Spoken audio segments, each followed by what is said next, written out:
Bonjour tout le monde, je suis content de vous retrouver en ce mardi 21 février. Aujourd'hui, on va parler des altcoins et on va voir que nous nous trouvons aujourd'hui sur un point de support très intéressant. Les altcoins ont beaucoup chuté ces dernières semaines par rapport au Bitcoin, mais ce support, on se pose la question de savoir s'il peut tenir ou bien s'il va être brisé par le bas. Il y a des éléments temporels qui nous laissent penser effectivement que l'on pourrait sans aucun problème le briser par le bas pour avoir des altcoins qui chuteraient par rapport au Bitcoin encore jusqu'à 40%. Et justement, c'est la première partie de cette émission. On va parler de ça et du fait que les altcoins sont en danger, entre guillemets du moins, par le fait que nous sommes sur un point, on va dire, décisif. Un niveau qu'il va falloir surveiller avec attention. Une ligne, regardez, de support qu'il va falloir surveiller avec attention.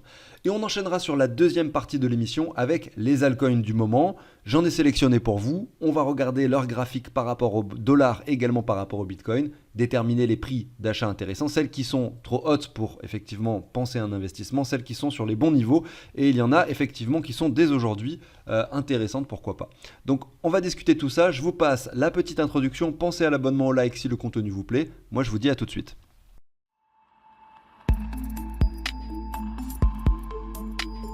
Alors sur la temporalité, je suis très content de le refaire aujourd'hui, ça faisait des semaines que je ne l'avais pas fait et en fait ça me remet en tête quelque chose qui est très intéressant, qu'il faut absolument que vous écoutiez.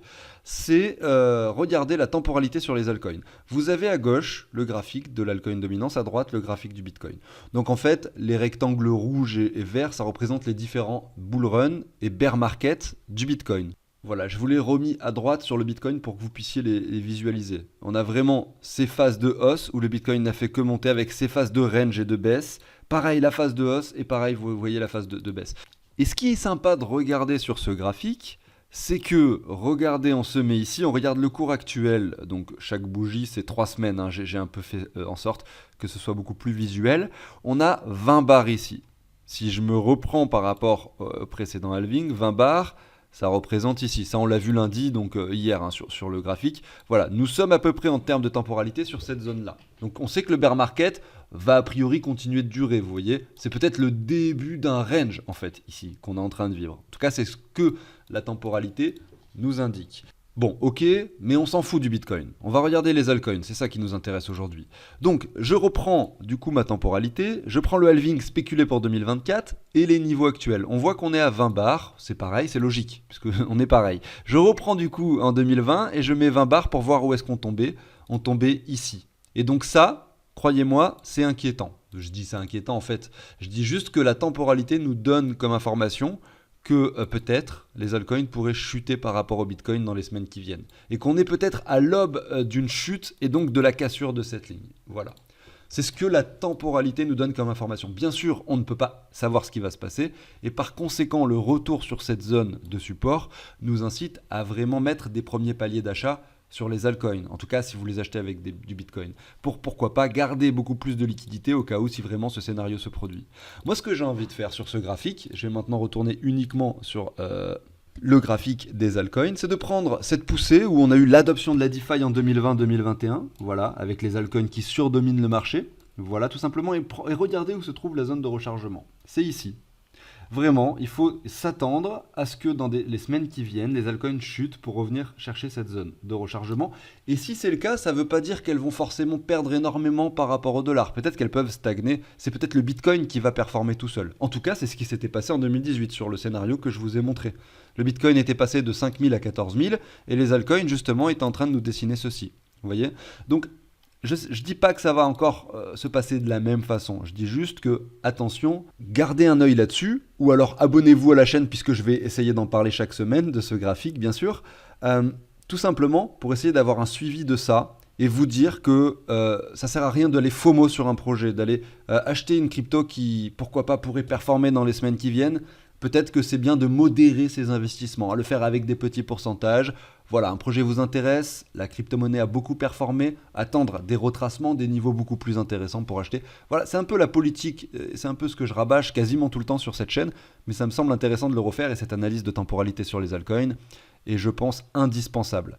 Là, vous avez le graphique de l'altcoin dominance qui ne prend pas en compte la capitalisation de l'Ether, puisque l'Ether est tellement fortement capitalisé que je l'ai sorti du lot. Maintenant, vous avez ici le graphique de l'alcool dominance qui prend en compte la capitalisation de l'Ether. Vous voyez que ça ne change pas grand-chose en termes de graphique, c'est juste que là, voilà, on est un petit peu plus haut parce que l'Ether se comporte un peu mieux que le reste des cryptos. Donc voilà, bref, j'en ai fini avec ça, on enchaîne maintenant avec la suite. On regarde du coup le graphique de l'Ether. Donc on a eu une chute en 2022 extrêmement violente, puisque il est passé de 4900, quasiment les 5000 en fait pour l'Ether, ici aux 900 $. Donc c'est quand même extrêmement violent. Et derrière, on voit que les chiffres ronds, généralement, ici en l'occurrence le chiffre des 1000 $, sont cassés un petit peu par le haut, un petit peu par le bas, mais font souvent office de clôture mensuelle. Et pourquoi je vous dis ça? Parce que regardez les clôtures ici, 1069. Regardez les clôtures en haut, 1946, pas loin des 2000, avec les mèches qui viennent chercher les 2000. Vous voyez? Donc c'est toujours intéressant de voir que les chiffres psychologiques ronds sont des bons niveaux pour mettre des ordres d'achat ou de vente sur le long terme. Et là, on est, regardez, un petit peu au-dessus du milieu de range. Mais c'est vrai que voilà, depuis finalement cette période de juin 2022 où on avait touché vraiment le bottom sur l'Ether, en range, on latéralise. Est-ce qu'on est en train de dessiner une structure, un W? C'est vraiment la question qu'on se pose. Et pour ça, il faudrait une clôture hebdomadaire au-dessus des 2000 $. Mais on voit que c'est pas encore gagné, bien sûr. Et ça me donne envie, évidemment, de refaire ce travail de temporalité, mais cette fois-ci que sur l'Ether. Tiens, j'ai vraiment envie de faire ça. Donc j'ai remis mes deux halvings. On sait que là, on est à 57 bars du prochain halving. Ça n'a pas changé, évidemment. Et regardez, si on prend 57 bars ici sur l'Ether USD, sur la phase précédente, on arrivait à cet endroit-là. Donc vous voyez, je trouve qu'il y a une similitude assez impressionnante. C'est-à-dire que nous avons plein de bougies rouges, nous touchons un bottom, peut-être que c'est le bottom finalement définitif, peut-être pas, ça on n'en sait rien. En tout cas, en 2018, on a fait la même chose, beaucoup de bougies rouges ont touché un bottom, sur la même temporalité. Derrière, un W qui se forme, il faudrait que je zoome un peu, regardez, je vais zoomer un peu, ici, voilà, le W qui se forme, et regardez, donc on est là, c'est comme si effectivement l'Ether venait donc très prochainement, on va dire, parce qu'on n'est jamais à la semaine près, toujours dans la temporalité, on a toujours quelques semaines de décalage quand même, mais c'est comme si effectivement dans les semaines qui viennent, l'Ether venait confirmer ce W, vous voyez. Et ce qui est intéressant de voir ici, c'est que par la suite, donc les semaines qui ont suivi, l'Ether a fait 147% grosso modo, on va dire, on va arrondir à 147%. Et le Bitcoin, sur la même période, regardez, j'ai déjà fait le travail tout à l'heure, si je prends pareil la même temporalité, lui avait pris 164%. Donc c'est pas parce que l'Ether double sa valeur, en tout cas je parle de 2018, je parle pas de forcément ce qui va se passer, on n'en sait rien, mais c'est pas parce que l'Ether avait doublé sa valeur que en fait l'altcoin dominance était en train de monter. Non, parce que le Bitcoin était encore plus performant que l'Ether. Il valait mieux avoir du Bitcoin dans son portefeuille que de l'Ether à ce moment-là. Et donc, on a eu une altcoin dominance qui chutait malgré cette hausse de l'Ether. Et bien voilà, c'est ce qui peut se passer maintenant. C'est-à-dire, si jamais on a ceci qui se dessine à l'écran, on aurait un Ether qui confirme le W, on casse les 2000 $. Là, je vous fais le scénario comme si on était similaire à 2018. L'Ether, par la suite, vient chercher, par exemple, donc là, peut-être pas un x2 parce qu'on est quand même beaucoup plus capitalisé. Admettons à 60%, on revient sur les 2600 $, je dis n'importe quoi. Et le Bitcoin, lui, va faire un peu plus que 60% et ira chercher les 80% en allant chercher, par exemple, les 35 000, vous voyez, ou peut-être 40 000 $ à ce moment-là. Et si ce scénario se produit, j'aurai l'impression effectivement que c'est le moment parfait pour investir dans les altcoins. On en parlera sur la chaîne au quotidien. Si ça arrive, on le localisera ensemble, bien entendu. On continue maintenant avec quelques cryptos que j'ai sélectionnés pour vous. Il y a Stacks, dont on a parlé régulièrement sur la chaîne, mais qui effectivement nous produit un rebond du démon en ce moment. Regardez, c'est incroyable, en passant de 30 centimes à 66 centimes. Alors, ça paraît pas énorme, mais pour une crypto capitalisée comme c'est le cas pour Stacks, c'est beaucoup quand même. Et on revient chercher une zone de prix intéressante, en tout cas quand on l'analyse par rapport au dollar, puisqu'il s'agit, regardez, de la clôture de cette zone de prix de juin 2021. Donc très fort niveau de résistance, on peut s'attendre à un rebond par le bas sur cette ligne, et à ce moment-là, pourquoi pas des niveaux plus intéressants pour ceux qui souhaiteraient, pourquoi pas, rentrer dans ce projet Stacks. Si je ne dis pas de bêtises, reprenez-moi dans les commentaires si c'est une bêtise, il me semble que c'est le projet qui va permettre de faire des smart contracts sur la blockchain du Bitcoin directement, tout simplement avec un système qui permet de désengorger le réseau du Bitcoin. J'en ai vraiment entendu du bien de ce projet, donc je suis très content de voir qu'il performe. Et ici, regardez, ce qu'on voit, c'est que si on prend un Fibo qui récupère le bottom, qui, on l'espère, mais c'est pas sûr, est peut-être le bottom ultime du token, et le sommet, on a cette zone de rechargement qui nous appelle ici entre les 44 et les 33 centimes. C'est probablement la zone à privilégier. celle que je vais privilégier si jamais je souhaite recharger du Stax. Puisque ça représente également la zone de cassure, qu'on peut se traduire, matérialiser comme ça, vous voyez. La zone vraiment qui a permis cette bougie extrême lorsqu'on est venu casser ces anciens niveaux, donc des 30 centimes, également des 31 et quelques, ici le 31 octobre 2022. Là on vient chercher des prix sur Stax qui n'ont pas été atteints depuis le mois de mai 2022 environ. Je continue avec Neo. Neo, regardez son graphique. Est-ce qu'on a fait un plus bas historique sur le token? Pas vraiment. On est venu rechercher les plus bas ici de mars 2020, qui également étaient quasiment les plus bas du mois de décembre 2018. Donc c'est une crypto-monnaie qui en fait n'a pas réellement performé lors du précédent cycle haussier. Alors oui, la crypto est passée de 12 ici à 144 $, donc x10. Mais si vous regardez du coup Neo par rapport au Bitcoin, vous apercevez en un clin d'œil qu'en fait, même si effectivement il y a eu de grosses fluctuations, etc., sur le long terme, et regardez, on peut prendre par exemple ce point-là d'août 2019, on est baissier, on désigne des plus bas, toujours plus bas. Et donc là, on a un simple rebond qui s'effectue, alors peut-être dû à une news, je sais pas, sur le projet, avec un très joli rebond. Hein. D'ailleurs, si vous regardez ici quelques semaines, on a 63% de performance, 80 quasiment. Je l'ai vu sur CryptoBubble, j'étais surpris de voir une telle performance.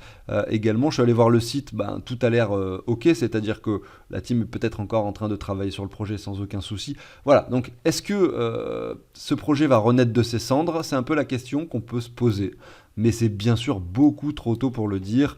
Mais malgré tout, si on se concentre, et c'est ça qui est cool là sur ce graphique, c'est qu'il y a beaucoup de données, il y a beaucoup d'historique. Si on se concentre quand même sur du coup la partie de ces 8 derniers mois, on voit que le bottom ultime a été atteint en mai 2022, que depuis on fait un double bottom et que là on se reprend, on vient confirmer un W sur cette cassure que l'on est en train de vivre. Donc on peut le retester. Voilà, sur ce graphique du coup daily, la zone pour moi qui semble intéressante, en tout cas je parle sur le graphique donc Neo Bitcoin, serait celle-ci, des 513 Satoshi. Maintenant sur Neo USD, la zone à privilégier, regardez, serait celle-ci, puisque on a ce joli canal en expansion et baissier qui a été cassé, on peut s'attendre à minima à un retest aux alentours des 9,50 $. Et bien sûr, et ça reste également quelque chose de fort probable, surtout avec ce qu'on a vu sur l'altcoin dominance en début d'émission, et la temporalité, un retour vers la zone de rechargement un peu plus basse qui descend jusqu'aux 8,20 $. Et pourquoi pas un retest de ce point bas. C'est vraiment envisageable aux alentours des 6 $. Donc attention à ne pas se précipiter sur ce genre de crypto. On continue avec les vieilles cryptos avant d'enchaîner avec celles qui performent, on va dire, et qui ont intégré le top 100 il n'y a pas si longtemps que ça. Je continue avec IOTA. Ici, on se met en hebdomadaire. On observe également que nous sommes revenus sur des points bas similaires à ceux de 2020. Donc pas de réelle prise de valeur sur ce projet sur le long terme. Et d'ailleurs, je pense que si on le regarde par rapport au Bitcoin, ça doit être similaire à Neo. On a vraiment quelque chose qui est sur une pente descendante. Regardez, on est vraiment sur pareil, un canal en expansion baissier. Est-ce qu'on est capable de revenir chercher le haut du range? Là, c'est possible. Voilà. En tout cas, on a l'impression que regardez, depuis 2019, finalement, on latéralise avec un petit penchant baissier quand même. Donc très difficile de spéculer sur ce genre de graphique pour ma part. Ça représente désormais une très petite partie de mon portefeuille et je lâcherai pas mes IOTA, je vais les conserver quoi qu'il arrive, probablement pour du plus long terme, voir si justement on arrive à se retrouver dans le futur. Maintenant, si on zoome sur IOTA et le court terme, on est vraiment sur une pente descendante qui finalement ne s'est jamais vraiment arrêtée. Finalement, et on revient sur un point de résistance désormais qui peut se situer par ici, regardez, que je vous positionne. Est-ce qu'on l'a cassé par le haut? C'est difficile à dire, on est dans une zone de résistance grosso modo sur laquelle on vient s'appuyer. On a un joli V-bottom ici qu'on ne peut pas rater visuellement parlant. Donc clairement la zone effectivement sur laquelle j'achèterais du IOTA si je souhaitais investir dans ce projet, ça serait à minima ce retour entre les 20 et les 18 centimes tout simplement. Je vous passe maintenant Cake de la plateforme PancakeSwap qui se trouve sur les 4,18 $. Donc légère performance ces dernières semaines, mais qui reste, je le trouve, relativement bas, tout en ayant un graphique très prometteur, en tout cas, ici, puisque on a une sorte de W qui n'est pas confirmé, un range qui s'est joliment dessiné ici, vous voyez, et surtout un cake par rapport au Bitcoin qui, regardez-le, nous dessine quelque chose d'assez intéressant. C'est-à-dire, pareil, un plus bas en mai 2022, Un retour en zone de rechargement, pour le coup, on est sur des jolies bougies rouges avec un ralentissement du cours à cet endroit-là, un petit rebond. Ouais, vraiment, c'est très joli. Le cake, je valide pour un investissement avec du Bitcoin. Alors, mon validé est très moche. Voilà, il est un petit peu plus joli. Je continue avec XEC eCash, une crypto qui a intégré le top 100. Et regardez son graphique ici sur Mac, ça veut dire qu'on voit vraiment depuis sa création, juillet 2021, on était sur les mêmes niveaux qui ont été touchés ici en janvier 2023. Donc double bottom sur du moyen terme en fait depuis sa création ici avec un sommet extrêmement plus important. Alors c'est difficile de voir, faudrait compter le nombre de zéros, là on en a 4, là on en a 3, donc 1 x 10 grosso modo pour cette crypto lors de ce pump de 2021. Et donc il a dû être listé sur les différents échanges assez récemment. Il est sur Binance, vous le voyez, mais depuis le mois d'août 2021. Donc on n'a pas malheureusement l'historique sur CoinGecko, sur TradingView. Mais on va zoomer sur ce crash et comme la plupart des projets, on observe une chute assez violente avec maintenant une latéralisation ici qui s'opère puisqu'on arrête de chuter aussi violemment. Malgré tout, on fait par rapport au dollar, on le voit toujours des nouveaux plus bas. Donc c'est pas très encourageant pour l'instant. On a certes une jolie petite poussée ici qui se dessine avec de belles performances d'ailleurs en ce moment même. Malgré tout, attention, on revient sur des niveaux de résistance, ne pas se précipiter là-dessus. D'autant plus que là, voilà, on a des plus bas, toujours plus bas, que rien ne nous dit qu'on va pas de nouveau faire un plus bas sur XEC. Donc si on se met en daily ici, que j'enlève les bougies, je regarde les clôtures, je peux positionner cette ligne que je prolonge. Dans le cas où cette crypto viendrait faire un nouveau plus bas, ça serait vraiment le scénario où on avait imaginé en début d'émission, là le coin dominance continue de chuter, bon là je ne vais pas vous remontrer, et ben ça pourrait pourquoi pas traduire un XEC qui revienne sur des prix de 1483, donc là ça va être difficile de vous dire le prix en dollars parce qu'il y a tellement de zéros, c'est compliqué mais en gros à moins 50%. Malgré tout, on peut pourquoi pas essayer de tenter un achat ici sur les 61,8. Mais vous savez, vous me connaissez peut-être maintenant, mais c'est pas le genre de graphique que je privilégie pour des achats. J'attends de voir vraiment moi des choses qui viennent casser les anciens sommets avec des retours dans des zones de rechargement pour espérer ensuite des W. Pour l'instant, il n'y a vraiment aucun signe de reprise sur cette crypto. Donc pour ma part, malgré cette hausse récente, et c'est pour ça que des fois vous pouvez aller sur CryptoBubble voir des très belles performances sur certaines cryptos. Allez, je vous prends l'exemple de ANKR, 52%, c'est la plus grosse performance de cette dernière semaine. ANKR, allez, si on va jeter un œil à ANKR, aussi bien le graphique va être top et en fait je vais en acheter directement, mais j'en doute. Voyons voir, ANKR par rapport au dollar. C'est pas si mal, mais vous voyez que là on est toujours sur une crypto qui effectue des plus bas, toujours plus bas. Sur du assez long terme, on est vraiment baissier également. On peut se mettre, regardez, cette sorte de ligne comme ça, qu'on pourrait bien sûr revenir tester, mais quand même, on semble enfin s'extraire de ce canal et de cette diagonale. Moi, ce que je veux voir, c'est une clôture finalement plus haute que ces niveaux-là. Donc, si en daily, vous avez ANKR qui vient donc chercher une clôture par ici, là, à ce moment-là, je me dirais, oui, ça y est, enfin, on fait un plus haut que le précédent. Et là, peut-être que je m'intéresserai beaucoup au retour de zone de rechargement si ça devait se produire. Mais en fait, vraiment, le graphique de NKR est vraiment pas si moche. Donc là, pour le coup, j'ai été mauvaise langue. Mais c'est vrai que c'est toujours bien quand même de vérifier le graphique à chaque fois plutôt que de se précipiter en essayant d'aller acheter celles que vous trouvez effectivement les plus performantes. Ou même inversement, des fois vous y dites, je vais acheter celle qui chute. Mais en fait, vous allez voir par exemple, on va prendre l'exemple de Matic, voilà, moins 7%. Vous pouvez prendre Matic comme ça, vous faire un petit Matic USD. Donc certes, Matic prend un moins 7%. Mais regardez-moi le graphique quand même, on est sur quelque chose d'assez bullish et on aimerait bien quand même voir un réel retracement s'opérer parce que si je reprends juste cette hausse, là on a fait les 0,5, celle-ci on a fait on a presque fait les 0,6 mais c'est pas le cas, regardez on est revenu un peu, on s'est arrêté un peu avant. Donc j'aimerais bien vraiment revoir un retour sur une zone de rechargement sur Matic.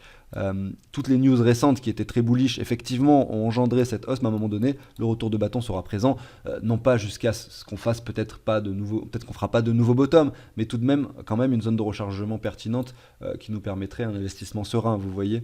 Donc toujours aller voir les graphiques en plus de CryptoBubble, ça me semble tout à fait indispensable. J'arrive sur la fin de cette émission, j'espère que ça vous a plu. Pensez à vous abonner, à liker si le contenu vous plaît. Je vous retrouve demain, je vous souhaite une excellente fin de journée. Ciao tout le monde.